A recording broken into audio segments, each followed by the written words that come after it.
Well, hello, my friends, and welcome back to the channel. Anyway, I did not forget you guys, coming at you with your weekly report from Clear Lake, California. Anyway, let me turn this around so you guys can get a look. Things have improved drastically in the Oaks.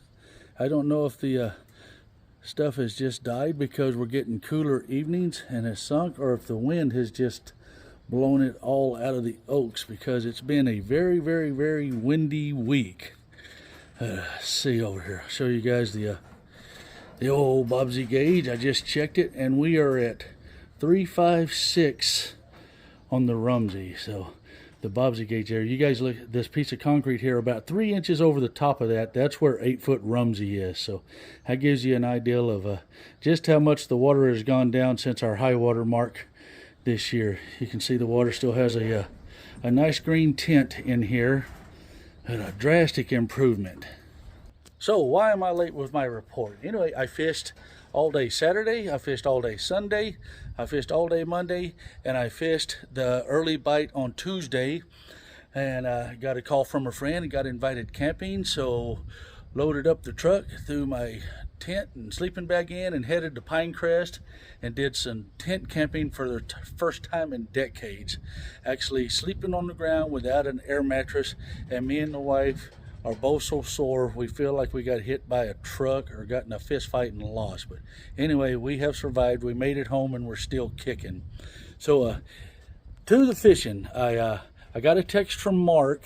And Mark Kim did not fish much this week. He says the wind just kept him off the water. He just didn't feel like dealing with it. So Mark wasn't on the water very much. But what was working for me, I was on, and I fished all the rock piles. I did make a run all the way up north because I wanted to see if I could get on what I'd heard was the great topwater bite. So I went up there and tried to find that.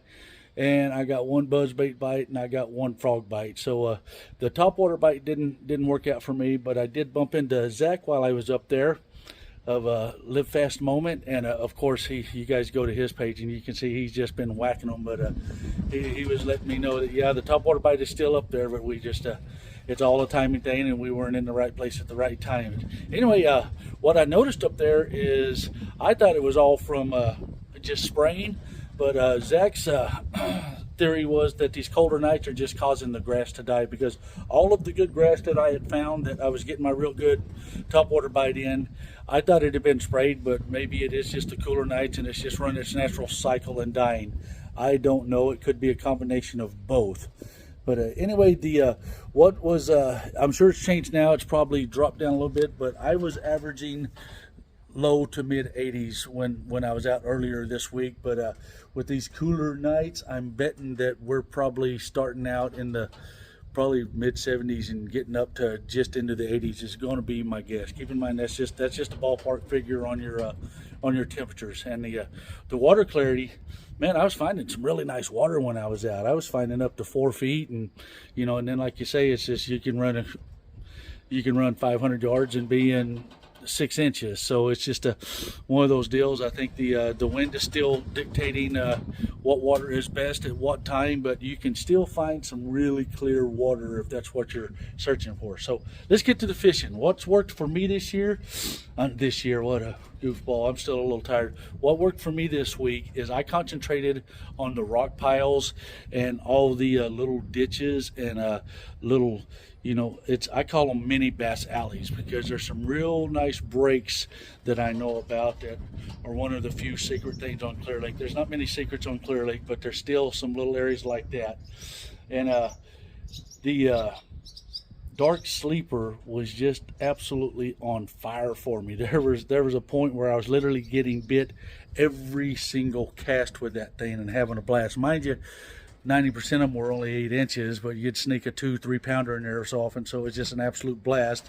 And the same thing when that bite was shut down a little bit, I would just follow it up with a drop shot and just same thing, just lighten it up. But in the same areas, my trash fish was getting bit, but I just wasn't getting a hook in them. So I'm thinking it was probably just those little ones just pecking at it, thinking they're big girls wanting to be a big bass. So they were wearing it out, and I got if they were 1.5, 2 pounds. Of course, I was getting them hooked, but yeah, they were just eating, and that bite lasted for. I mean, it stayed consistent. It just didn't seem to be much of a timing thing. I was just in the right area, so that worked out real good for me. And what I'm thinking now is we seem to definitely be moving away from the summer pattern more into the fall pattern. I am seeing so much bait every time I go out. The lake is just incredibly healthy right now, and every single angler that I've spoken to is just lighting them up. Everybody is catching a lot of fish, and I went to the Wednesday Nighters shootout page. You guys, it's just go onto Facebook and just search WNS. That's the Wednesday night shootout results, and you will see they post pictures of the winners. You guys will see some beautiful fish. There's a lot of fish being caught, and I mean, like I said, it was just real windy last week, so those guys know what they're doing. I don't know what they're catching them on. You know, it's day versus night is you know, as far as I know, it could be jigs, could be brass and glass for all I know, Carolina rigs. I honestly don't know. It could be buzz baits. I just don't know how these guys are whacking them, but they're catching the bigs. I mean, it's just trust me, go on their page. You'll be glad you did. They got some beauties posted. But anyway, my biggest fish this week, I haven't got anything over 6th this week, but I'm telling you, I would rate Clear Lake. You know, it's pushing 10 right now. I'd go a 9.5, 9.7. If you get in the right spot, you're going to knock their lights out and have a great time. But do be conscious of this wind up here. I haven't looked at the forecast, but if it's windy, you need to have a plan for that and let that dictate on where you're going to launch, because I can promise you Clear Lake can get big and ugly and nasty, and it's just not going to care about your feelings. So show up prepared if that's the case. But anyway, I appreciate you guys coming along for the ride. I appreciate you guys supporting my channel and liking what I do. I mean, we're growing slowly but surely, and everybody that's subscribed, I really appreciate you. And I always look forward to the comments. I mean, there's always some great information you guys share on the comments also, so thank you very much for that. And as always, when you get up here, treat people the way you want to be treated, respect the resource, and peace out, baby.